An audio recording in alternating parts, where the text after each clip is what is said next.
capítulo 13, versículo 1 ao 7 e o versículo de número 12.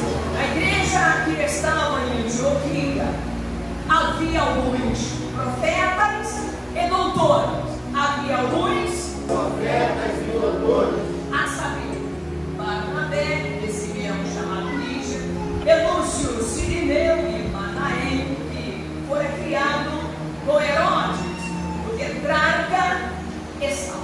E servindo eles ao Senhor e jejuando, disse o Espírito Santo: apartai-me a Barnabé e a Saulo para a obra que os tenho chamado. Então, jejuando e orando e pondo sobre ele as mãos, os despediu. E assim estes, enviados pelo Espírito Santo, desceram a Seleucia e dali navegaram para Chipre. Chegados a Salamina, anunciavam a palavra de Deus nas sinagogas dos judeus. Pediam também a João como cooperador. E havendo atravessado a ilha até Páfos, acharam um certo judeu mágico, falso profeta, chamado Bar-Jesus, o qual estava com o procônsul Sérgio Paulo, varão prudente. Este, chamando a si Barnabé e Saulo, procurava muito ouvir a palavra de Deus. Procurava muito ouvir a palavra de Deus. Então propôs, pelo que havia acontecido, que, maravilhado na doutrina do Senhor. A igreja após me repete: e servindo eles ao Senhor e jejuando, disse o Espírito Santo, apartai-me a Barnabé e a Saulo para a obra que eu os tenho chamado. Tu podes levantar a tua mão para o céu e glorificar o nome do Senhor. Antes de tu te assentar, diga para o teu irmão: o Espírito Santo é o combustível de missões. Se ele entender, ele vai glorificar. E se ele não entender, repete por gentileza para ele glorificar. Espírito Santo, o combustível de missões. De missões. De missões. A igreja está na terra para fazer missões. Tu estás na tua família para fazer missões. Tu estás no teu trabalho para fazer missões. Tu estás no meio da tua parentela para fazer missões. Tu estás aqui em Jardim Ideal para fazer missões. Na hora da paz, que chegou para sua mãe, recém-convertida, com uma mala arrumada, e ele disse: minha mãe, eu vim despedir da senhora, porque o Espírito Santo me impele a fazer missões. Eu vou pregar as grandes nações, eu vou evangelizar, eu vou ganhar almas para Jesus. E a mãe dele, não sabe, é desse pai. Só que eu digo isso, filho, para o campo, para parar aqui por elas. Assenta-te com glória a Deus. É preciso que a igreja entenda que missões é a obra do Espírito Santo. Precisa então que o Espírito Santo venha agir. Não há missões sem ação do Espírito Santo. Sem ação do Espírito Santo, tu vais estar na rua e, como o irmão Erivaldo, que era um amigo de papai, era ajudante do meu pai no caminhão de gás, uma certa ocasião ele estava indo para uma igreja e passou por uma dessas avenidas muito deserta, com um megafone, anunciava: Jesus salva, Jesus liberta. Tem cidadãos saltaram na frente da sua bicicleta e eles disseram para ele: Jesus salva nada, amor, desce que a bicicleta é nossa. Irmão Ivan é um homem com muita orientação do Espírito. Ele desceu da bicicleta e ele disse para os cidadãos: vocês estão bobo, não? Tu acha que a bicicleta, que é o veículo que me conduz nessas avenidas de São João de Meriti, é uma urna, é Jardim Redentor, para pregar a palavra de Deus?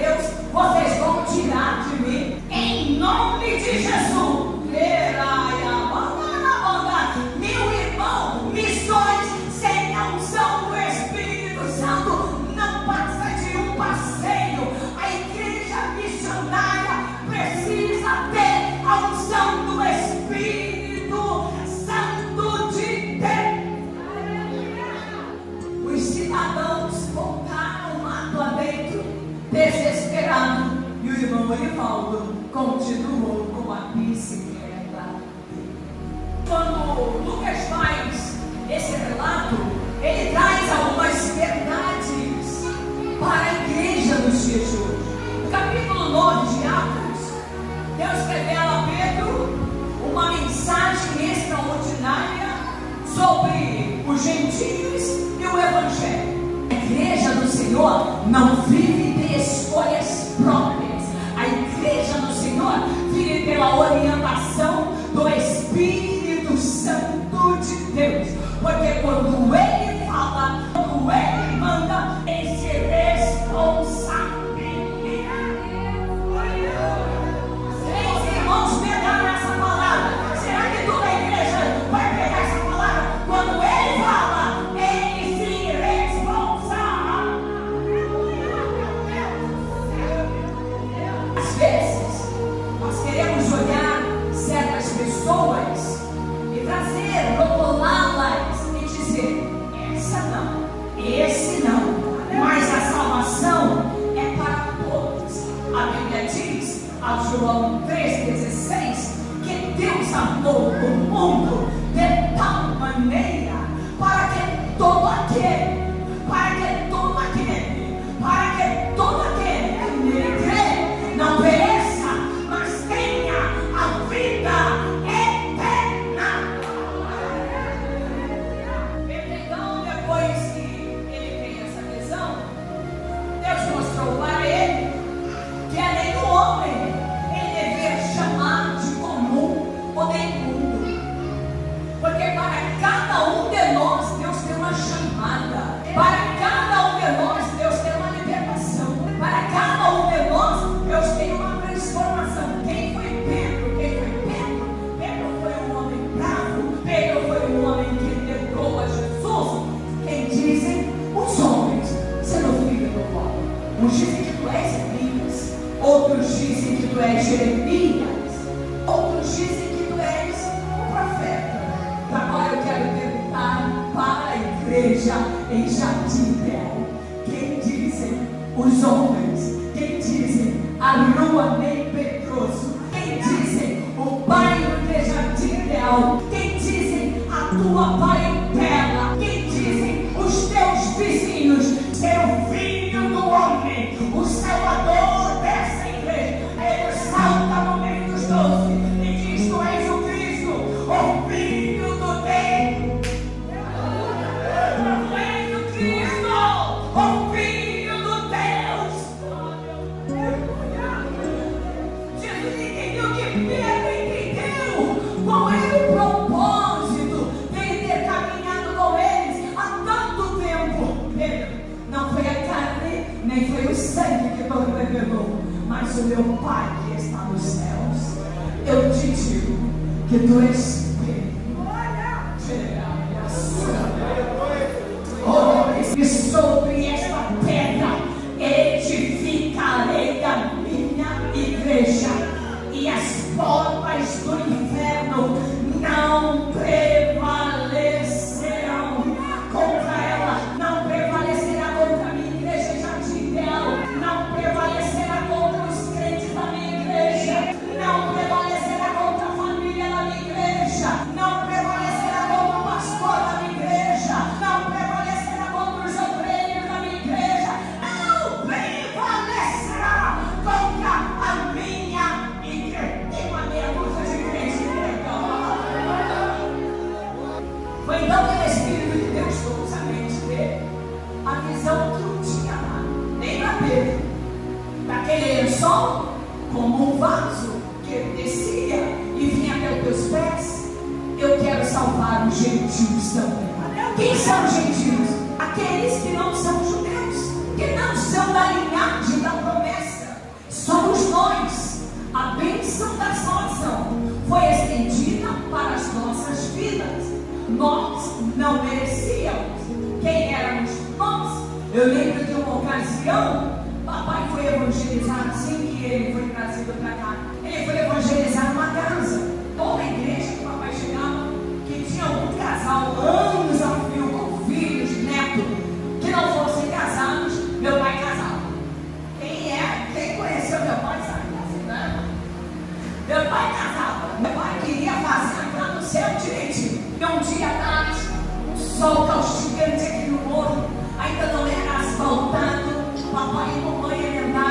sua Bíblia dominical para visita na casa da irmã. E foi. Quando bateram a porta, papai escutou umas gritarias lá dentro. E aí, de repente, demoraram a atender, mas meu pai e minha mãe não desistiram. E eles, num certo momento, o senhor apareceu, todo descabelado, de bermuda, ele era alto, de bermuda, a limpar na barra da calça dele uma cinta. E ele disse assim: o senhor é o pastor da minha esposa, é? É o pastor da igreja regional? Vai dizer duas pessoas, ou morrer, ou responder.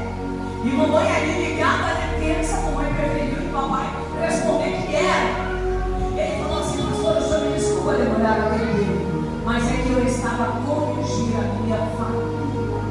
Papai entrou, evangelizou a ele veio ao culto e saiu daqui obreiro na casa do Senhor.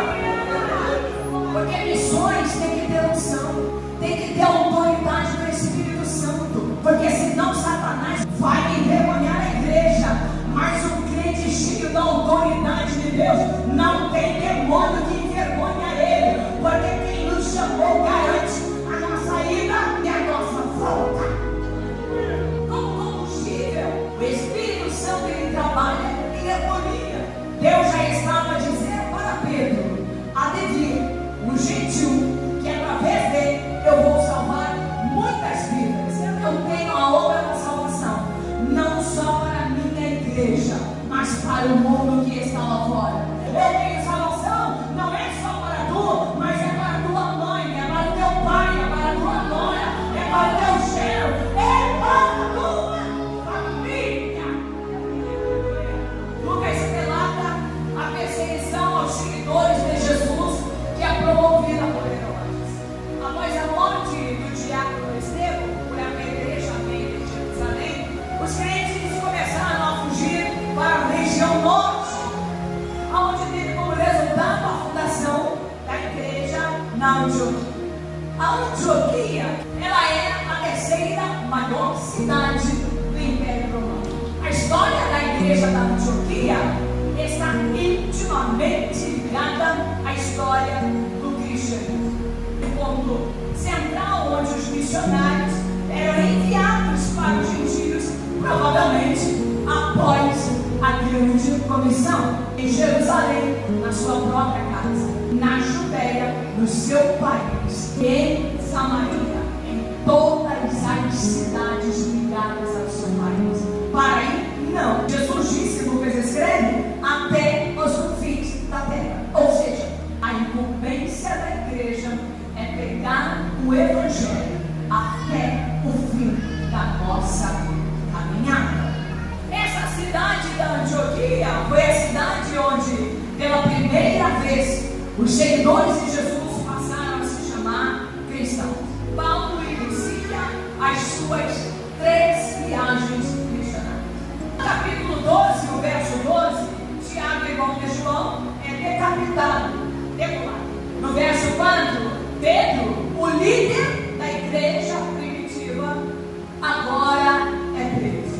No verso 11, Pedro, o pastor da igreja, está solto. Como combustível de missões, o Espírito Santo é o salvo-conduto da igreja. Mas a última missionária, ela passou por cima do passado, ela foi evangelizar uma comunidade, a família que ela foi evangelizar aceitou Jesus, e no caminho por onde ela passava, todos os cidadãos se prostraram. Por quê? Porque o Espírito Santo é o salvo-conduto da igreja. No direito internacional do mundo, o salvo-conduto, ele é um documento ratificado por autoridades de um Estado que permite ao portador dele transitar por um determinado território. Ele pode transitar de forma livre ou ele pode transitar sob embaixo escolta. Quem é que guia a igreja? Quem é que conduz a igreja? Quantas ameaças nós já não recebemos? Quantas pessoas já não tentaram nos paralisar? Eu digo, não é só de situações à margem da lei, não. Eu digo, são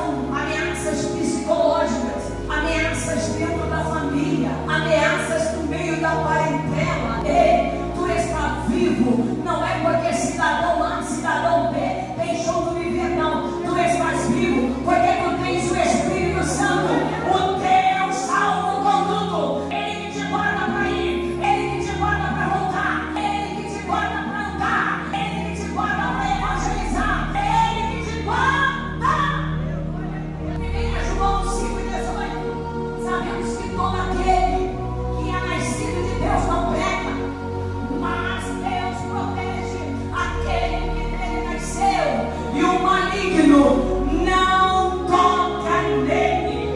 Salmo 121, não deixará vacilar o teu pé. Aquele que te guarda não bosquejará, esse não bosquejará, nem dormirá.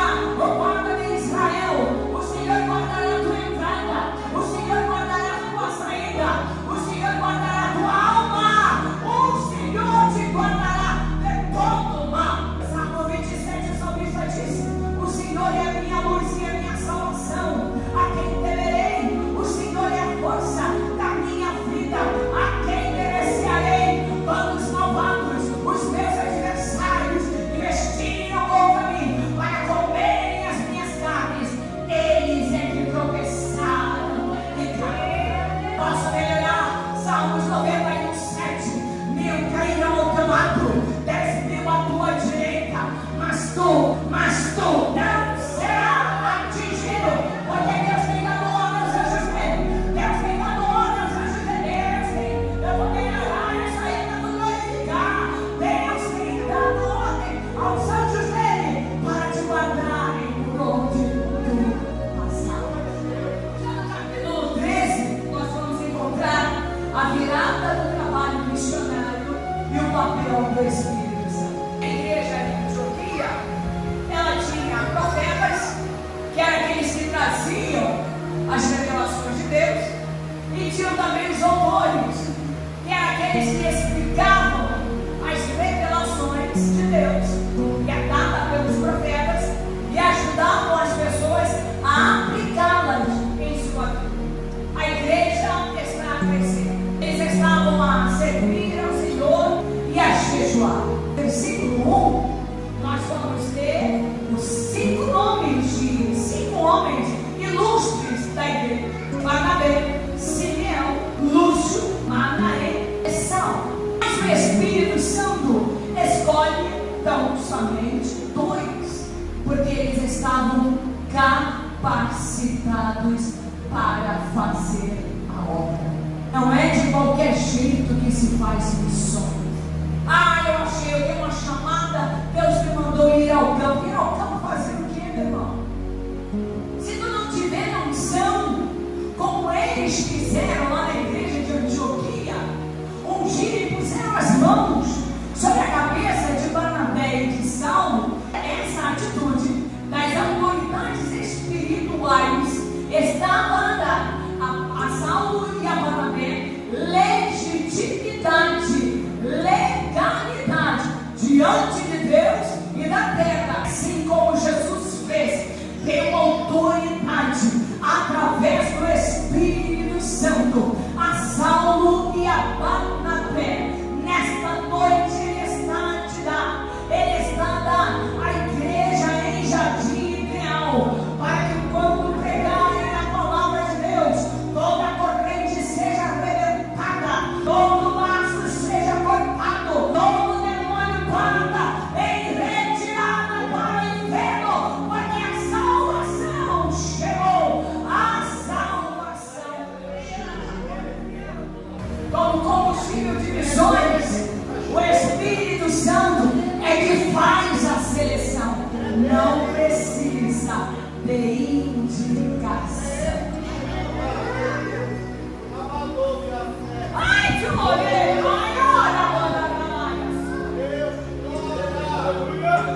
Eu quero que tu entendas que nesta noite é uma oportunidade que Deus está a te dar para tu aceitá-lo como seu Salvador, ou até voltar para a sua casa hoje. Esta é a oportunidade que o Senhor está a te dar. Deus não erra nas suas escolhas. Em João 15:16, na oração sacerdotal, ele disse: não fostes vós que me escolhestes, mas eu vos escolhi a vós, eu vos nomeei para que vades, para que vades, para que vades, e deis frutos, e o vosso fruto permaneça, para que tudo quanto pedirdes ao meu Pai, em meu nome, Ele vos conceda. Onde está a primeira pessoa? de quem irá aceitar Jesus como Salvador da sua alma. Vem a primeira alma para Jesus.